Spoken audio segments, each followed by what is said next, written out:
Hello everyone, this is part 17 of What If Naruto was actually helped by the third Hokage, and I hope you guys enjoy this video and to like, to subscribe, to share, and check out the playlist. To see more, comment down below. Now let's start the intro. They call me a god. They call me a god. They call me a god. Join my membership, the perks are great. It's in the description. Meeting of the Kage and future Kage. The Kage estate, which was Kankuro, Gaara and Temari's childhood home, which was separate from the Kage Tower, was a beautiful sandstone mansion that was tucked into the back of the village. The mansion was sizable and looked like it could house 20 or so people comfortably. Temari had a huge smile on her face as she showed the girls around the mansion. Naruto let them all run off and explore as he took a seat on a barstool to catch up with Gaara and Kankuro. So, how was preparing for the exams, Gaara? I can tell y'all put in a lot of work. The city looks great. The stoic monotone answered Naruto. Well, Naruto-san, there was never-ending amounts of paperwork, about 100 budget meetings due to our already tight budget cuts and debts, and then the lack of manpower due to our foolish invasion attempt. Therefore, a lot of work is an understatement. Naruto smirked at Gaara's answer while Kankuro shook his head and appeared to grow tired at the memory of all the work. My Gaara. First, drop the sand crap. No need for formalities in private. Second, was that an attempt at sarcasm I heard? You have come a long way since I changed your seal. Kankuro's life returned to his face, and he chimed in. He sure did, my little brother did a 180. Who knew not sharing space with a crazed tanuki could do that for a guy? Naruto laughed merrily and a small frown appeared on Gaara's face. Kankuro, shut up or I'll kill you. As for you, Naruto, I am glad to address you as a friend. As for the sarcasm, I believe the proper response is go fuck yourself. Naruto chuckled and responded. Haha, you're getting better, Gaara. So, the finals are in 2 days, and we have a Kage meeting tomorrow followed by the dinner. Then we have the wedding 2 days after the finals. Did I miss anything? Don't forget your exhibition match with the I and B combo. Also, the rehearsal the night before the wedding. And don't forget all the ass-kissing nobles you will have to deal with in the meantime. Chipped in Kankuro. Naruto groaned at this. It was the worst part about being an international leader. You just had to remind me, Kankuro. The boys laughed and continued the conversation until the girls joined them. Temari was in her element and had a beautiful smile on her face. Naruto was glad that his girls convinced him to give her a chance and that she blew away all expectations. Gaara and Kankuro were overwhelmed by the feminine presence since they had very little female interaction after Temari moved to Konoha. Not to mention, 5 pregnant women would be overwhelming for any man, except our blonde hero. The night was spent catching up and talking about the coming week. Around midnight, the girls dragged Naruto upstairs and into a guest room. Naruto saw 3 queen beds lined up next to each other. Evidently the girls had done some quick remodeling during their exploration of the manor. The group jumped into the beds and cuddled around their man to enjoy a quiet and cool night in the desert. The next day came too quickly, and after some fooling around in the morning, the girls and Naruto took a group shower, which included some more fooling around, and then went down to enjoy a clone-prepared breakfast. Naruto said goodbye to his girls and joined Gaara on his trek to the Kage Tower. They arrived and Gaara led Naruto to the council room. He saw Hiruzen and Jiraiya waiting for him in the waiting room. He joined the two before entering the council room, although the serious look on Jiraiya's face let Naruto know something wasn't right. They walked in and took their seats. Within the next 10 minutes, all seats were full, and the meeting was ready to begin. In the room there were 3 representatives from each village: I, B, Yugito, Onoki, Kitsuki, Akatsuki, Mei, Zabuza, Ao, Gaara, Baki, Kankuro, Jiraiya, Hiruzen and Naruto. Since they were in Suna, Gaara took the lead on the meeting.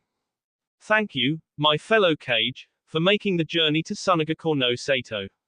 We scheduled this meeting to address the current situation in the elemental nations and review our upcoming plans. We will start with Konoha because they have an update. Naruto stood up and bowed to the Kage. Nobody was surprised that Naruto was taking point on this. They all knew Hiruzen was just a Kage in name only now. Good morning, everyone, it is great to see you all made it here safely. During our journey here, we engaged with a force of 400 coalition shinobi and 2 Akatsuki members, Sasori of the Red Sands and Deidara the maid bomber.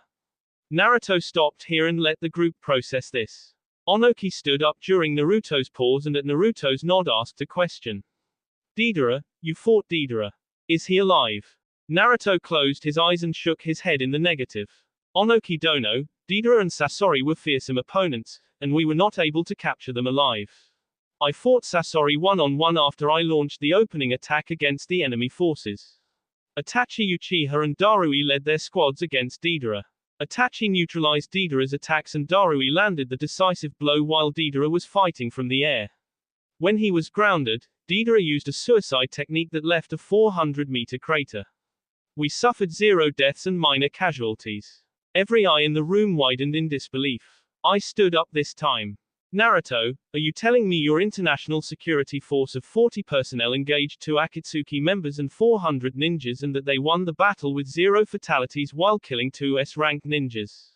Naruto chuckled at Ai's gobsmacked look and was sad he couldn't add it to the photo album. I don't know, that is what I am telling you. My initial attack took out over half of their forces and the follow-up ambush eliminated 90% of them. Our international force is the most highly skilled and trained shinobi force that ever walked the elemental nations. This battle was our statement to Akatsuki. Their time is coming. We will not be cowed, and we will punch back 10 times harder than their worst nightmares. This last comment brought proud smirks to the faces of every ninja present in the room. I sat down back in his seat in a stunned reverence. Mei stood up. Naruto-kun, that is great news. Are the girls and babies doing well? Yes, Mei-chan. The girls are fine, and the babies are all in good health. Before the battle began, one of our squads used the barrier I developed and protected the whole caravan. It's a shame Deidara never got to test the barrier because it would have been a decent test. That is good to hear, Naruto-kun. All of Kiri is excited to celebrate the birth of your first child. Onoki stood up at this. Oh please, Mei Dono. Iwa will be celebrating the birth of the first child. The whole meeting room watched as the beautiful Mei and the ancient Onoki glared at each other. The lightning that sparked in between the gazes intensified until Naruto spoke up. That is enough, you two. I have made it abundantly clear that titles like first, and head, and other such nonsensical titles will not be tolerated with my wives or children. I am excited to share the honor with the both of you, but I will not let any of this nonsense affect my family. Naruto's stern tone made the cage appear like abashed children. If they weren't in a cage summit, it would have been hilarious to see the oldest cage with that look on his face. Now, I don't know, I hear you encountered some coalition forces as well. Yes, Naruto. However, it was number 400 and there were no Akatsuki. I traveled with B, Yugito, Fu and a small entourage that protected the lightning daimyo. We encountered 40 or so and they were no issue. It does seem like we have quality on our side. I threw a confident smirk at Naruto, which was answered in kind. Hiruzen spoke up at this time. As Naruto-kun said, we are all glad that we arrived safely. However, I was given some disturbing news this morning that I must share with the group. Danzo and his foundation were scouting a megacorps for Akatsuki presence and trying to get us information on their forces. Last night, a surviving squad brought me some disturbing information. Danzo, my old friend, has died in combat along with most of the Foundation forces. Hiruzen paused and placed a reassuring hand on Naruto's shoulder. Naruto's eyes were fixed straight forward, and his hands were clenched into fists and blood was dripping down onto the floor. The surviving squad escaped to make sure this loss was not in vain. Danzo confirmed that Akatsuki is sent out of Am. Their base is the tallest tower in Am. Hanzo the salamander is dead. They revere their leader as a god. It appears his right hand is an angel and there are 4,500 ninjas stationed throughout Am. They brought us a map of known outposts in Am and its border countries. Danzo noted that the rain in Am is a sort of advanced sensory system. That is all I have at this time. Silence permeated throughout the room. If this had happened 10 years ago, everyone would have said good riddance to the shadow of shinobi. However, Danzo had stepped into the light and regained a sense of honor in his later years. Danzo had provided the alliance good intelligence and he gave it freely. He had saved lives and helped overall, and in the eyes of the cage, he had redeemed himself. The silence hung in the air until Naruto addressed those gathered.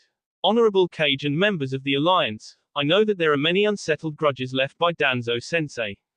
I know that he left scars on many nations and acted in a less than honorable fashion for many years. However, Danzo was my sensei and someone important to me. He has spent the last decade making amends and was a valuable asset in our fight against the coalition. I request that he be granted a burial with full honors and that you grant us your blessing to add his name to the Stone of the Fallen. If any grudges run too deep, I ask that the debt be transferred to me. Naruto bowed so low his head was below the oval table the cage was sitting at. Each cage had looks of begrudging respect for the old warhawk, and they gave affirming nods to Naruto's request. Onoki spoke up. We now know where the enemy leaders are located, however, that will be a difficult position to assault. The minor nations bordering Am are coalition nations, and Am itself is a natural fortress surrounded by water. We will have to eliminate Am's allies and lay siege to it to draw the enemy out. Mei spoke to reaffirm Onoki's idea. The Akatsuki and coalition are becoming bolder, and they are creating problems for each of us. I do believe that it is time to take the offensive instead of simply reacting to the enemy. I stood up and slammed his fists together, releasing a minor shockwave across the chamber. I have been itching for a fight. How do you wish to proceed? Hiruzen chuckled. I don't know, you have a fight coming up tomorrow with young Naruto-kun. I hope that will satiate you for the time being. I believe that we should plan this out and make simultaneous decisive strikes on coalition nations. Each one of us bears more strength than 3 minor nations combined. I would say to let the strategist draw up battle plans, give us time to mobilize our forces, and then we strike. Shouts of agreement echoed across the chamber, and there was a fire lit in every eye. The alliance was done playing nice, and the kiddie gloves were going to be thrown off. The rest of the meeting was more casual and spent most of the time catching up on supply needs, troop statuses, and getting the updates on Naruto's family. Naruto was requested for more sealing jobs, specifically the barrier fuinjutsu that was currently protecting Konoha. He agreed to do the work at minimal cost, and all profits would go to the International Forces funds. The most shocking thing to come was Onoki announcing that Kitsuki would become the Yondaime Tsuchikage upon their return to Iwa. Onoki would take over an advisory role in the Alliance Strategy Division and be there for the birth of his great-grandchild. Naruto gave a respectful bow to his GI-san and welcomed him with open arms. As Naruto was meeting with the cage, Temari and the girls, plus Naruko, a hanged female compatriot of the girls, were exploring Suna. Temari was energetically leading the group through her hometown and pointing out all the local hot spots that she used to hang out in. They walked to the park of one of Temari's heartbreaking childhood scenes, and the group noticed that Temari's smile cracked for a bit. What is it, Temari-chan? Asked Naruto, Naruto's female persona that he was really coming to enjoy. Oh, you know, childhood memories and all that, the sheepish reply drew concerned looks from each of the girls. The group watched kids play on the park, and their laughter echoed in the background before Ino asked, this is about Gaara, isn't it? Temari nodded her head, and her eyes were clouded in unfallen tears. Yeah, when we were kids, everyone was so scared of him. All these kids laughing and playing, it never used to be like that. Gaara, Kankuro and I would come here, and it would look like this. Then, less than a minute later, the playground would empty out. I can still remember the looks of fear and the dejected look on Gaara's face. She paused and sniffled here. The worst part is that I was never there for Gaara. Kankuro and I were just as scared of him as the other kids. Naruko and Hinata pulled her into a gentle hug. Temari loved snuggling in the heavenly mounds of Naruko. It didn't matter that she knew Naruto was a guy, his transformation was heavenly beauty and perfectly real. The tall, lithe frame with D-cup breasts, a cute little face with the trademark whisker marks that did nothing to betray the underlying beauty. The twin ponytails, the picturesque blend of childlike innocence and teenage sexuality. Temari-chan, that's in the past. We have our brother back and better than ever. It is because of Gaara that these kids can still run around and laugh. I mean, look at how lively this park is. If not for Gaara, Suna would be a dull and dreary town that's in the middle of depression. Naruko's mutterings continued spiraling from her solid, well-intended start until Anko bopped her on the head. Blondie here is right. Your brother has done a great job and the past is the past. Nothing ya can do about it. Now, you said you were going to take us out for some local cuisine. Anko's face lit up. Do they have any dango here? The group laughed at Anko's typical behavior. Hinata chided her. Eni-chan, dango is hardly local cuisine. I would like to try something actually unique to Suna. Temari adopted a contemplative look on her face. Unique to Suna you say? Have any of you had pickled cacti, spicy scorpion eggs or salted lizard tail? The pregnant girls excitedly responded to those suggestions while Anko adopted a mortified look on her face. I will let you prego nutcases eat that. I am going to go find me a dango stand. Despite protests from the group, Anko hopped to the rooftops and sped away. One of the hidden guards broke away and tailed Anko. The girls walked through the town and kept the talk light. Naruto-chan, when is Naruto-kun going to be done with the cage meeting? We never get to spend time with him anymore. Ino asked as she slipped behind Naruto and pinched her shapely rear. I don't know Ino-chan. It is supposed to go for most of the day and then we have that dinner banquet that we will attend with him. Kuretsuki piped in, damn those dinners, all of the old, dodgy nobles requesting favors and ogling us. The best part of being so pregnant is that I don't get all of those perverted looks nearly as much anymore. Yeah, I miss being able to wear my hoodie and hide my figure. Everyone knows I belong to Ruto-kun, but that doesn't stop all the old perverts from peeping at me. Hinata backed Kuro's claim. Isn't that odd though? Everyone in the elemental nations knows we belong to Ruto-kun, and they still treat us like some eye candy. Sometimes, I wish Ruto were more protective of us. Haku's contribution to the conversation drew head nods. Well, ladies, my counterpart believes that you are fierce kunoiki that can handle yourselves. He doesn't want to come across too clingy and overbearing. I am sure that once he processes these memories you may get to see a more protective side though. Oh, shit, Naruto. Can you maybe hide this conversation from him? It is so easy to forget that you are a clone of Ruto's. You blend in so easily with us girls. Naruto's melodious laugh echoed across the streets and drew attention to the girls. The protective detail groaned about the unavoidable attention that this group of girls always drew. You know we haven't figured out how to disable the memory transfer. And there is no need to hide this from him. He has been so busy achieving his dream of bringing peace. I believe it is up to you girls to remind him that he is still a horny, virile 16-year-old. You know how dense he can be sometimes. The group enjoyed the rest of their afternoon trying the unique and admittedly intriguing cuisine. Naruto didn't know why pregnant women loved pickled things so much, but she had to admit that the pickled cactus was quite refreshing. The day out with the girls was a good break from all of the seriousness that Naruto dealt with every day now. Naruto walked the girls back to the Kazekage mansion and helped get them dressed for the night's banquet. The cage meeting ended and was followed by a dinner banquet where each cage, wife and key figures of the alliance had to kiss the ass of every noble and daimyo that attended. Naruto hated this part of diplomacy but understood that it was necessary. Each of the daimyo was supplying a significant budgetary increase to deal with the Akatsuki coalition. Furthermore, the daimyo of smaller nations that did not wish to join the coalition also agreed to pitch in so long as they got protection in return. Overall, it was a long and productive night that left Naruto and his family exhausted. Naruto couldn't remember the last time he went 2 nights with his girls without bedtime sex. IB combo and an uninvited guest. The sun rose and peeked through the window of a large room in the Kazekage's mansion. Its gentle, morning light was cast and illuminated a beautiful picture. There were 8 people splayed out on 3 beds that lay in a tangled mess of love and hair. As Naruto's eyes cracked open, he thanked Kami for another night with his girls. Naruto had received Naruko's memories and wanted to lighten up the mood and return some fun to the girls. He made 10 shadow clones and had 3 of them go prepare breakfast while the other clones took positions around his girls. Anko was sleeping peacefully with her head on Naruto's inner left thigh. It was her spot, and every girl knew it. She was having a wonderful dream about eating dango off of Naruto's stick when she started feeling pleasure erupt from her nether regions. The bliss combined with the dream and enhanced the flavor of the dango. She couldn't help the muffled moans that escaped or the orgasmic smile that was plastered on her face in between bites of Kami's chosen food. The pleasure built and she felt the warm, tingly sensation in her stomach that always preceded her orgasm. Anko erupted from the blissful dream with a pleasurable scream and a spray of love juice.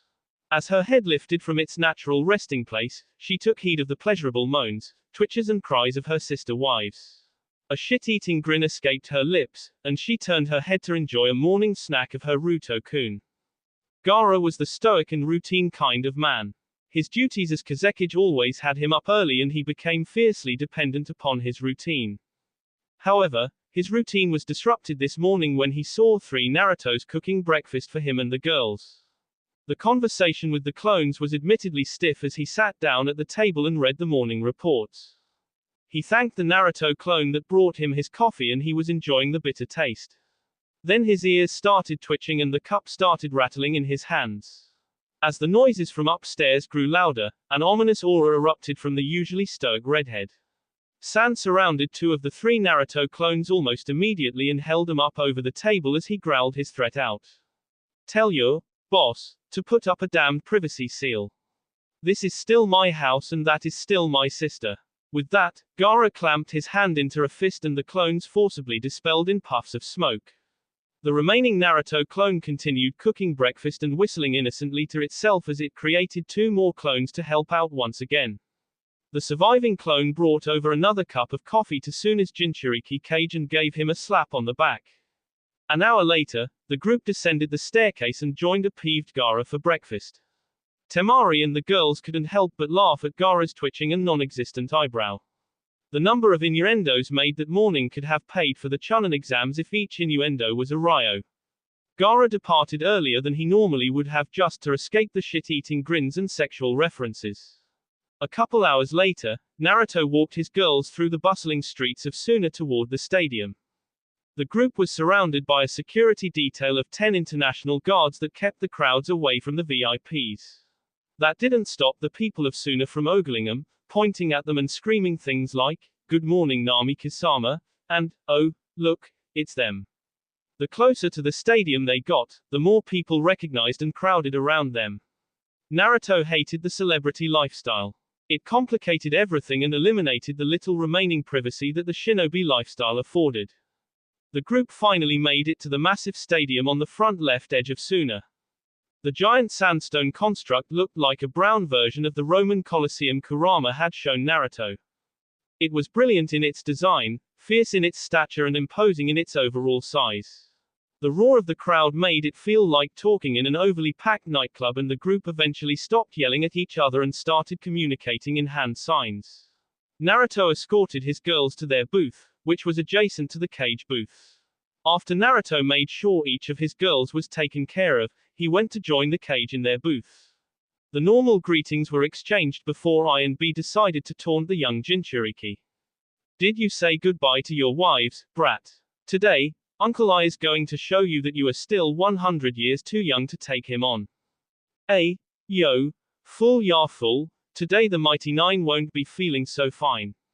The mighty Hachibi will lay down the little Jinchuriki. Fool ya fool." The awkward rap dance that accompanied B's arrhythmic taunt made Naruto crack a cocky smile.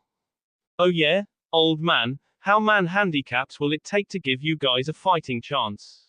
This deflated the brothers' confidence quite a bit and made the other cage chuckle. Now, Naruto-kun. The handicaps are necessary, otherwise Suna would have to rebuild this beautiful stadium. Hiruzen decided to save I's pride a bit. "Don't get too cocky, kid. I am being handicapped too. If you want to take the gloves off, I will set up a match for us in the mountains where we can cut loose." "Oh, relax Uncle I. I understand what today's match is. We are just going to awe the crowd and get them hyped up. As for the match in your mountains, are you that sick of living in the mountains that you want me to make them flatlands?" The wry smile Naruto was wearing said it all. Yo. With the mighty B and Hachibi, no fool can stand before we, the Lightning Brothers, we. "Yeah, Uncle B, I know that you two are strong. However, if we all cut loose then not even mountains will survive. We weren't even serious when we accidentally made that giant turtle island roll over." I adopted a sheepish look. The turtle titan did not appreciate the mock battle that had taken place on its back 3 months ago when it was accidentally rolled over. The fight was so intense that a giant wave made by B and a giant hurricane created by Naruto actually flipped the Titan onto its back. It took B in Hachibi mode, Naruto in Kurama mode, Fu in her five-tailed cloak and Yugito in her Matatabi transformation to flip the giant turtle back onto its belly. Then the damned turtle said that it was going to take a long vacation and travel through the oceans. Which meant the Jinchuriki didn't really have a safe place to cut loose anymore. Yeah, kid. The Kumo Council gave me hell for that one. The tidal wave you to knuckleheads made took out a coastal town. Okay, so maybe we can't cut loose in the mountains, but we will find a place. I will work on a seal, Uncle I want to fight you like my old man did back in the day. I should be able to work something up. Does a 10-square-mile arena sound fair?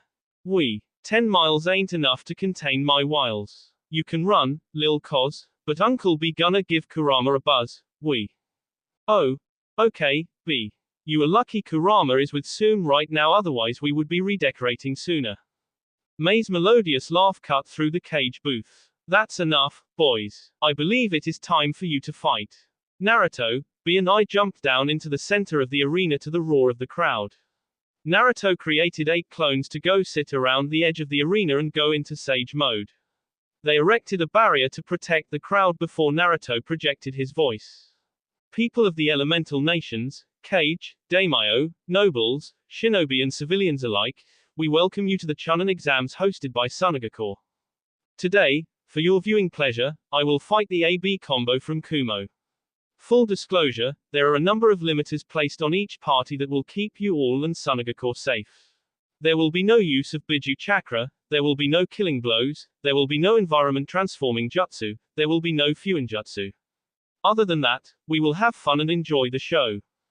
Itachi appeared in the arena to proctor the exhibition match. The roar of the crowd was deafening, and excitement permeated through the arena.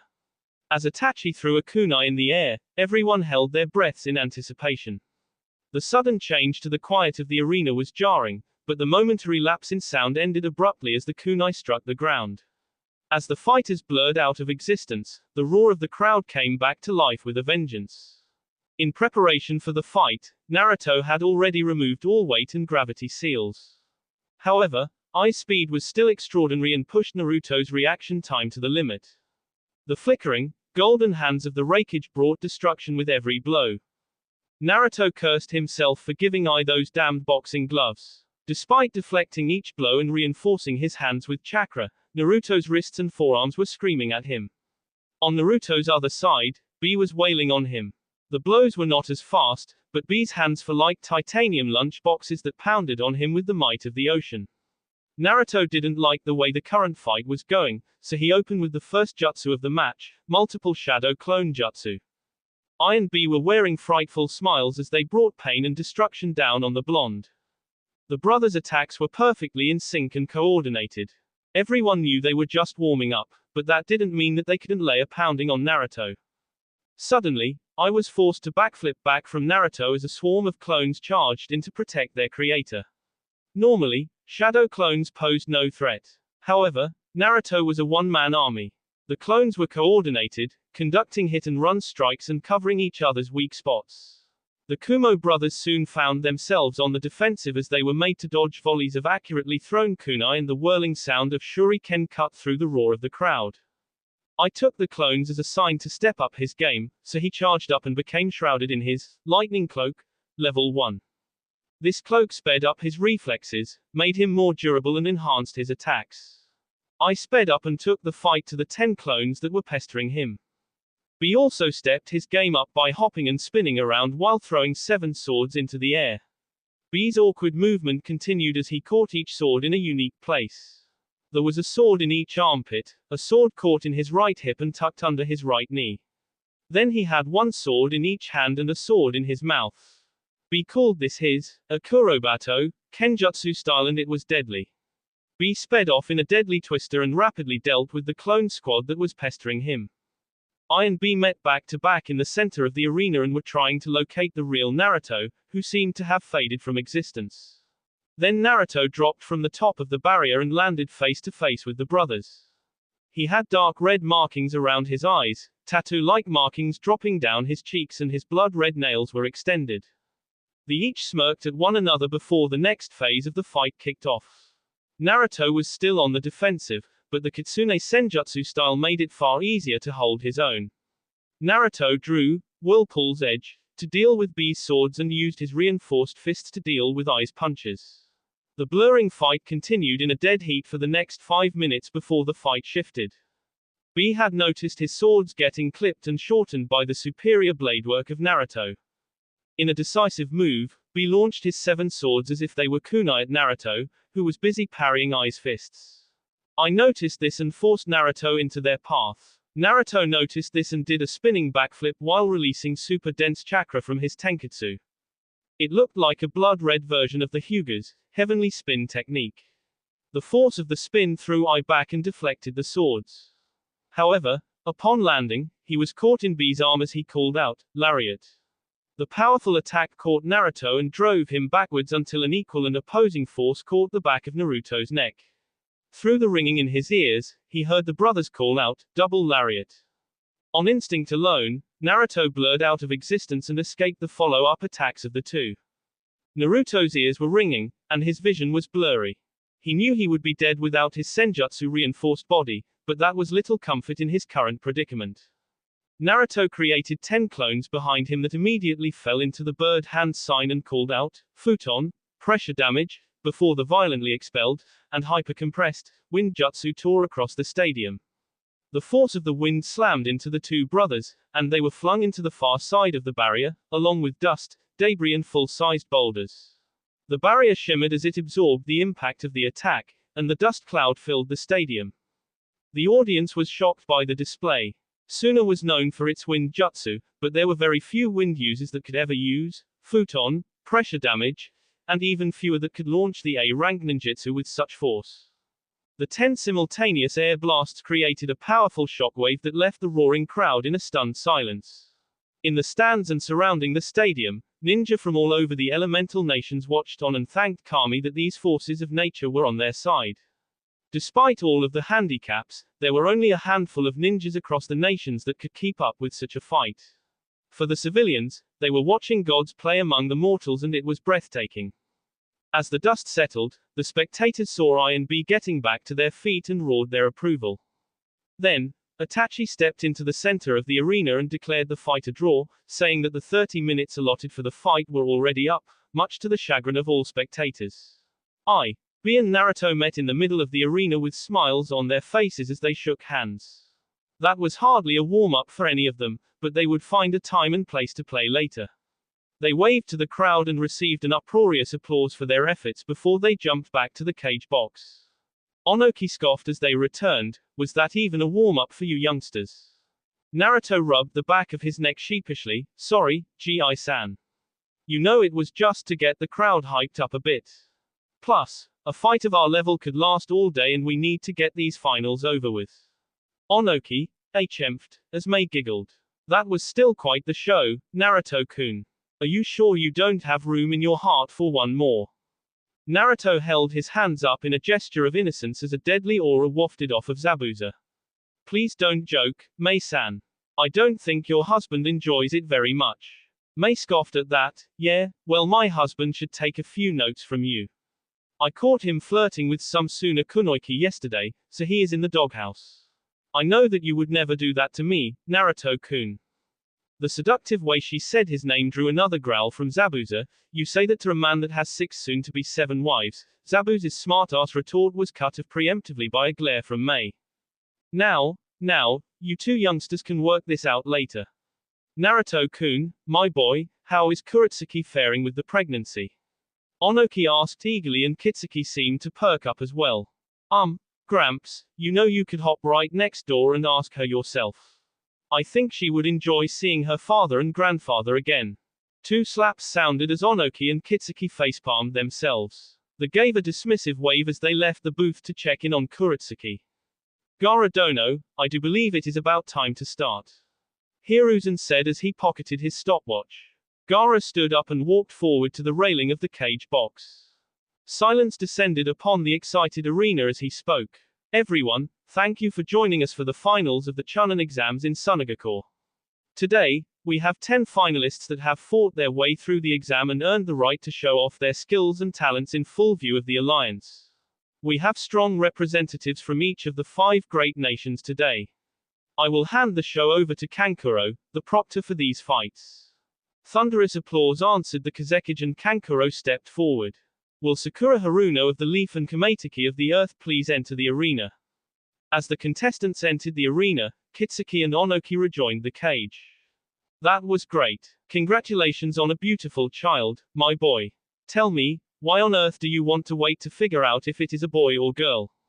Onoki queried. Naruto, in traditional sheepish pose, responded. Well, Gramps, it's not really my choice. I kinda wanted to know, but the girls got together and decided that we wouldn't find out ahead of time. Tsunade Kachan is the only one who knows, and she has been sworn to secrecy. She wouldn't even tell me when I bribed her with sake from Myobokusen or whiskey from the Sage Woods. Well, Naruto-kun, it is a thing that only a woman could understand. We don't want you Neanderthals treating any of the children differently just because of something as silly as gender. Mei quipped. Hiruzen chuckled and blew out some tobacco smoke. Naruto-kun would never do that. I wasn't talking about Naruto-kun. I was talking about men such as you, Onoki and AI. I have zero doubts that you would babble on about rights to succession and first male heir and all that nonsense. Mei started to get heated.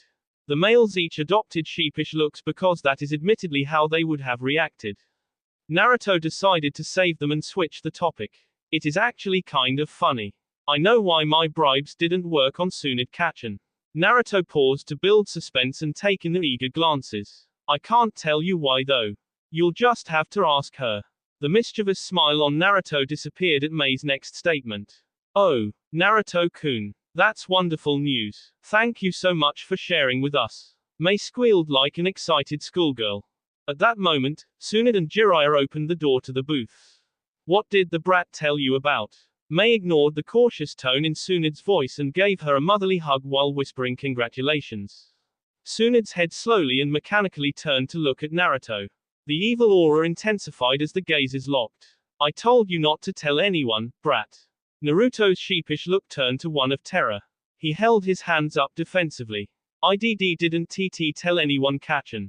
I swear. AA asked Gigi. Naruto's desperate gesture caused Tsunade's attention to switch to her old sensei. He just told us there was a reason you couldn't drink, Tsunade-chan. However, I do believe congratulations are in order. How far along are you? Hiruzen's eyes danced with mirth and youth as he asked. After the audience heard an oomph and saw a yellow meteor fly out of the cage box, they returned their attention to the fight. Sakura had just punched the earth in a Tsunade-like fashion and sent a fissure erupting toward the poor Iwa shinobi. The shinobi jumped to the side and was hit dead on with a rock that must have weighed 200 pounds. The rock kept its forward momentum and plunged the poor earth shinobi into the stadium wall. Sakura was frozen in a pitcher form, post-throw, when the makeshift missile collided with her opponent. Moments later, Chanera echoed around the stadium and an applause followed. The loudest applause came from Rock Lee, who had latched forearms with Guy, and was jumping up and down like an excited schoolgirl. Mikoto had used a transparency genjutsu to hide herself from the embarrassment, but the genjutsu was failing due to the tears falling onto the illusion. Well, looks like Sakura-chan will finally make Chunin, quipped Naruto in a playful manner. Tsunade sighed and rubbed her forehead. It only took 3.5 years. That girl was slow on the uptake and intensely childish for the first year or two. Finally, my lessons have sank in and she is a capable medic. Yeah, I am glad Hinata-chan convinced you to take her on with the other girls. Otherwise, she would have remained stuck in a fangirl state. Not even Lee could motivate her to take her shinobi life seriously for the longest time. Naruto's reply sounded dejected because Sakura was the last person of his class to do anything productive with her shinobi career. The other Kage agreed that she was Chunin material and said they would watch her fight in the finals to confirm her promotion. The other fights passed, but Kami doesn't feel like boring you with the details. Eventually there was a 10-minute break before the finals with Sakura fighting against Minari, a fresh genin from Suna. There was a lapse in the constant roar of the crowd and Naruto was checking in with his girls. Everyone was enjoying the day and in good health until they saw Naruto's shift in demeanor. He was in the middle of joking, flirting with Anko when he felt a powerful and unrecognized chakra signature. An alarm erupted from Suna's barrier core at the foreign chakra presence and the air seemed to still around the arena. Naruto immediately recalled Kurama to the seal and focused his senses to locate the chakra signature. He homed in on it and noticed a man floating 100 or so meters in the sky. He was gathering an immense amount of chakra and condensing it. Kurama, I am going to need you, partner. Full Biju mode, protect everyone. Gotcha, Kit. Naruto clasped his hands together in a praying motion and he focused on pulling chakra out from the seal. A bright orange chakra extended from his private box where his girls were watching the exams and began to rapidly spread around the arena. Naruto noticed that the figure in the sky was extending his hands and focusing his chakra. A bit of panic seeped into his mind and urged his Biju transformation faster. The golden chakra had encompassed the arena in the form of a massive fox head and 2 chakra arms were extending into the sky with open palms. Naruto wanted to block as much of the attack as he could. In less than 3 seconds from clasping his hands together, a massive wave of gravitational chakra erupted from the floating man's hands. The chakra arms of Kurama were forced back and then blinked out of existence. The form of the fox head rippled under the immense pressure of the chakra as screams erupted throughout the arena. Ninjas were throwing up earth walls in defense and bracing themselves for impact. The civilians were in full-blown panic and contributing to the chaos of the situation. The chakra cloak of Kurama was beginning to buckle and shrink around the arena before Naruto felt the pressure begin to fade. Naruto watched as Itachi summoned a giant crow and took into the air to confront the intruder. It seemed like the man could float but not fly. The man was a sitting duck as the giant crow boss latched its talons around the man and drove him down into the arena floor. Naruto noted that it only took Itachi mere seconds to react and neutralize the threat. Naruto and the other Kage immediately jumped to the arena floor and Naruto sent shadow clones to set up another barrier. Naruto noticed a man with orange hair, strange piercings and Rinnegan eyes. Kurama confirmed him as such in disbelief when he picked up on Naruto's shock. Despite hesitating from a brief moment, Naruto blurred into action when he saw the man beginning to raise an extended palm. In an instant, he blurred forward and slammed a Rasengan into the prone man's neck, which severed his head from his body and ground his neck into paste. The man's eyes were stuck open in shock and Naruto stuck a hand out to examine the Rinnegan eyes that were staring back at him. His thumb made contact with one of the man's piercings and he felt a chakra frequency.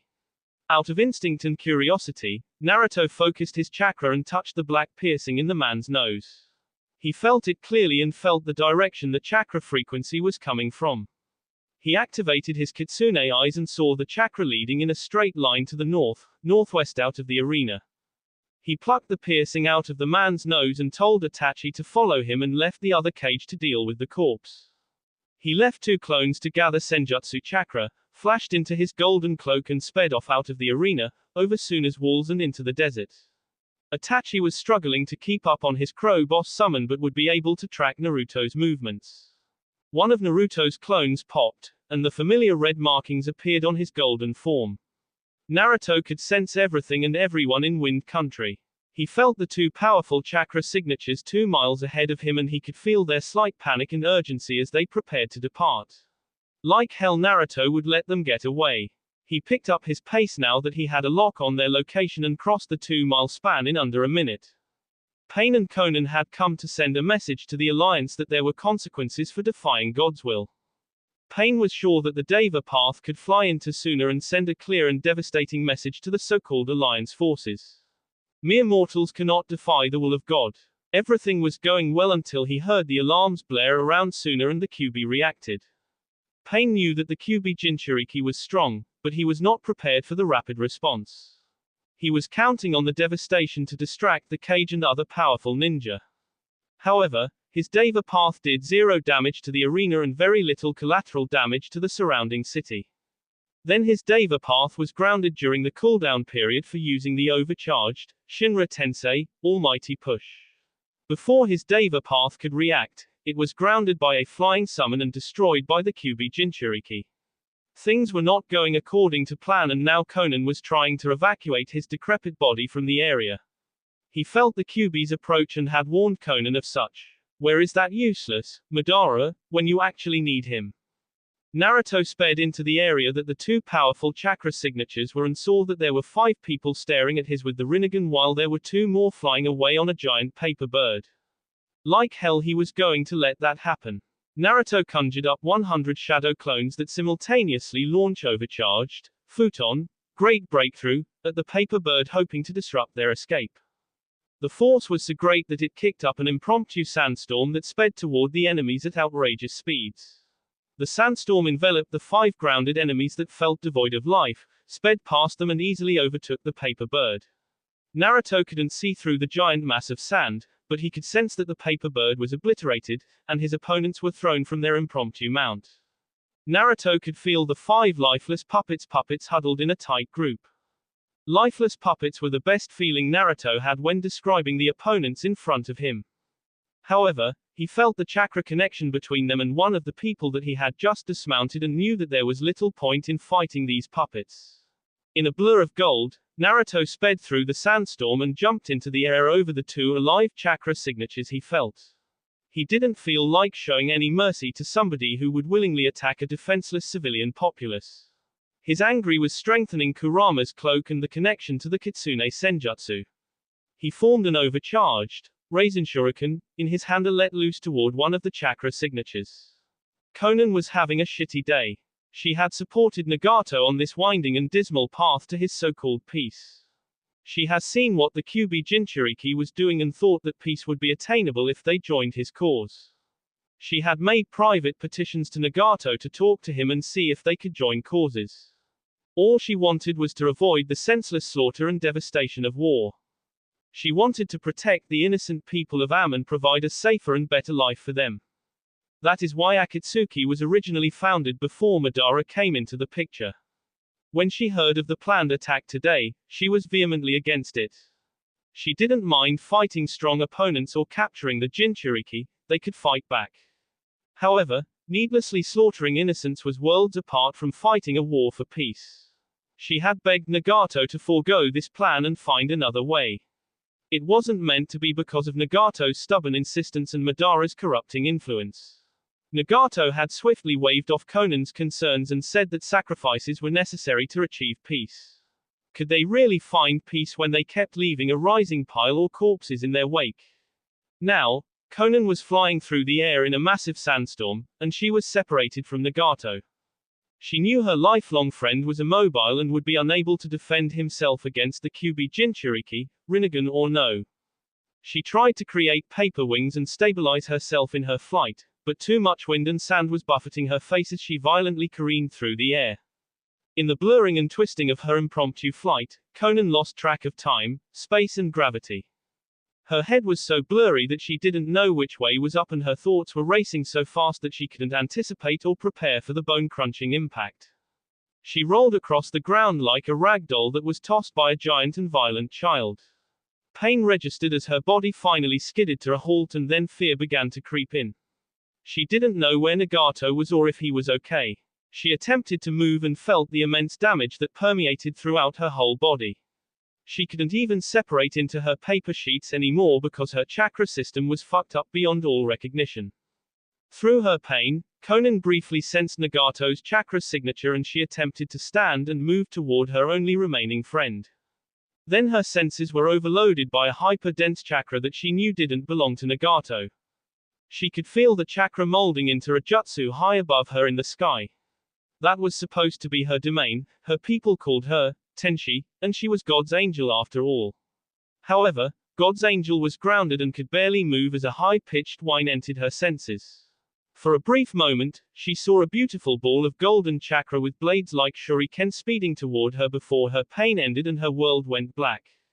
Pain was infuriated. He was a god being defied by a mere mortal. One mere mortal. This ant had impeded his plans over and over and over again. Today was supposed to be his statement to the pathetic alliance of the 5 so-called great villages. Today was supposed to break the will of said alliance and pave the way for the easy capture of the Jinchuriki. Madara had convinced Pain that he could take the Kyuubi Jinchuriki with minimal resistance. They devised the plan to crush the alliance in one fell swoop with his Shinra Tensei, and he thought that it would work. However, before the other paths could even be summoned to the stadium, his Deva path was destroyed.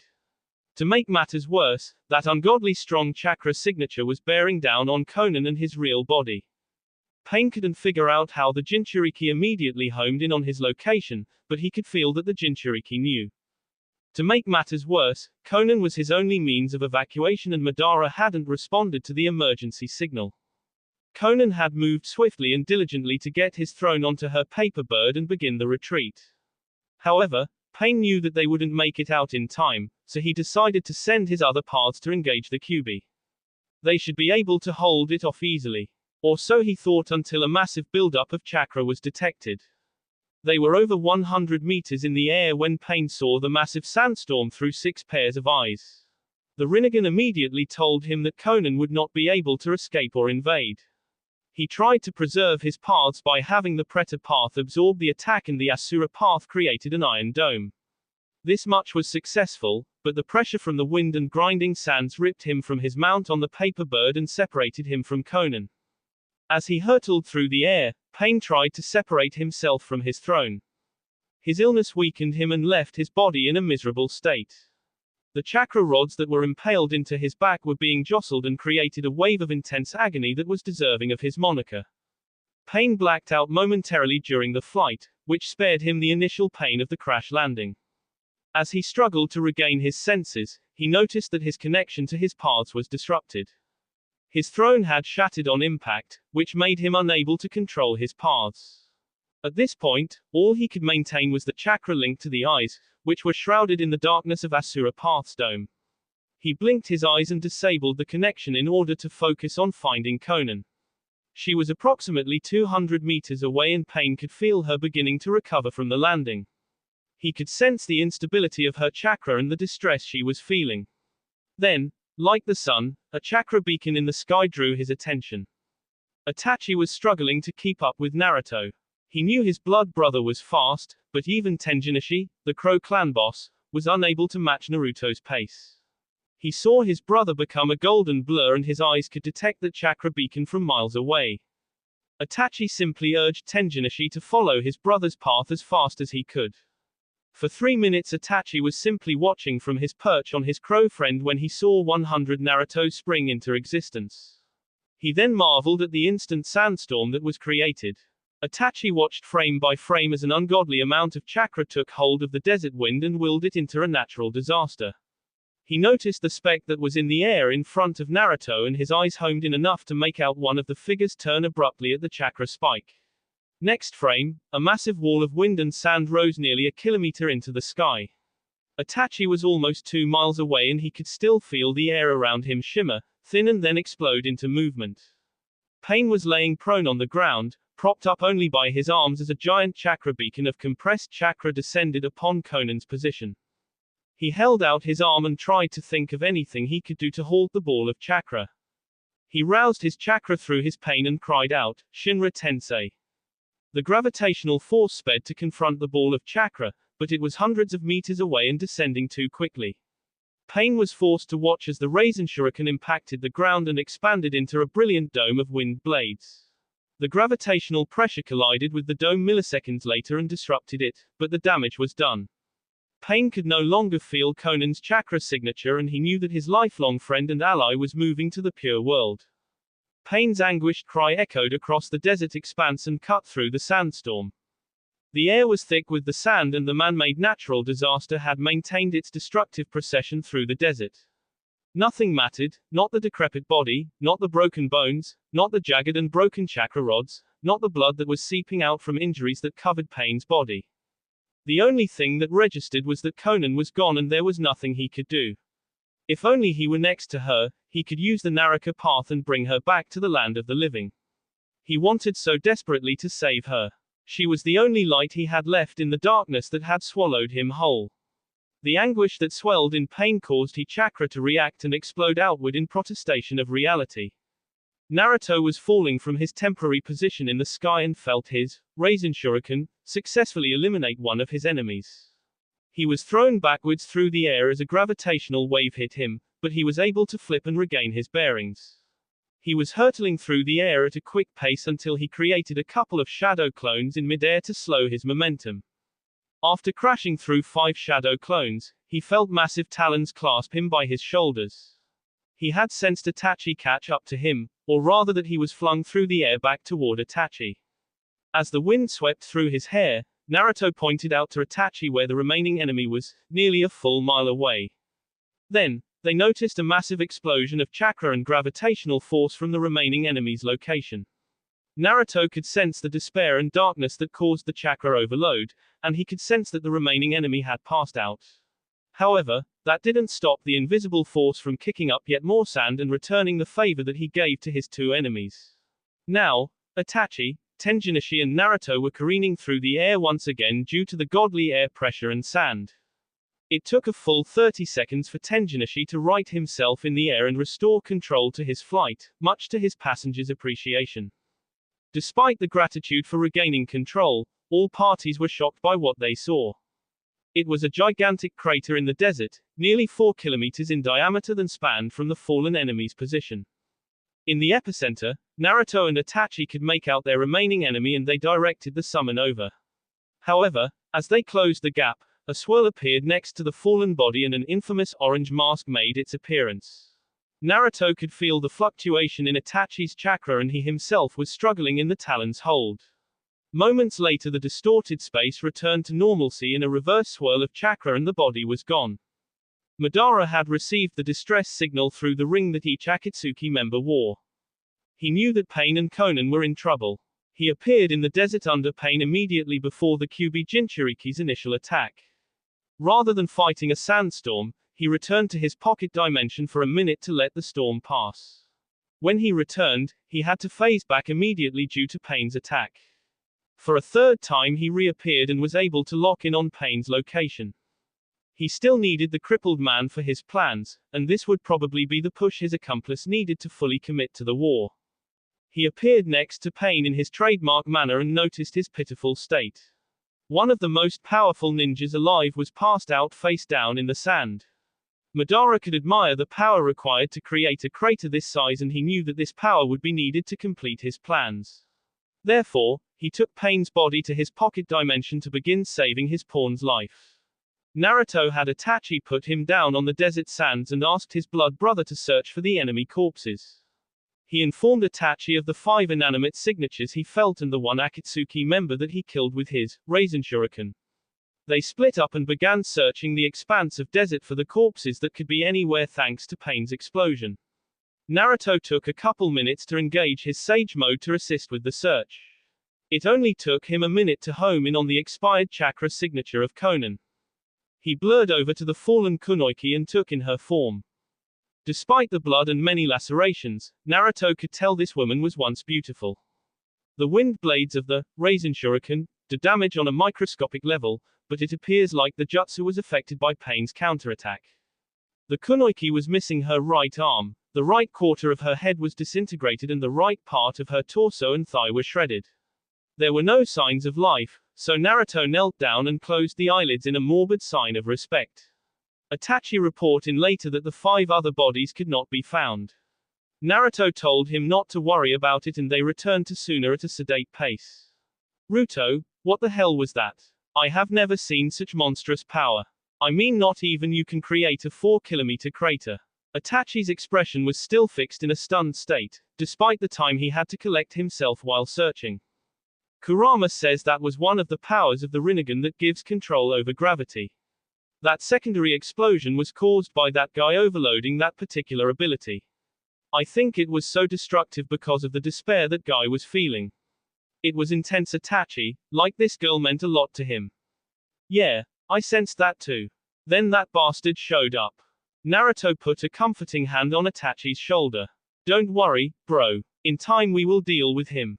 If I were closer, we could have sprung out trap. Once we get him in that barrier you helped me with, he will be forced to slug it out like the rest of us. Itachi offered a meek smile and a nod in return to Naruto's statement. They picked up the pace and hastily returned to Suna. The exams were halted, civilians evacuated, and emergency measures were in effect for Suna. They approached the main gates and saw that the cage were waiting for them. Naruto caught him up on the battle's outcome and got updated on the current situation. Kurama's cloak was able to nullify most of the damage from Pain's initial attack. There was damage in a ring around the stadium for 420 meters and the houses that were in the impact zone were mostly destroyed. There were ongoing search and rescue missions, but there are a considerable number of casualties. Naruto's girls are all safe and locked down in the VIP bunked under the stadium, which gave Naruto some peace of mind. That will be all for this video. Be sure to like, subscribe, share, and comment down below for more videos. Goodbye.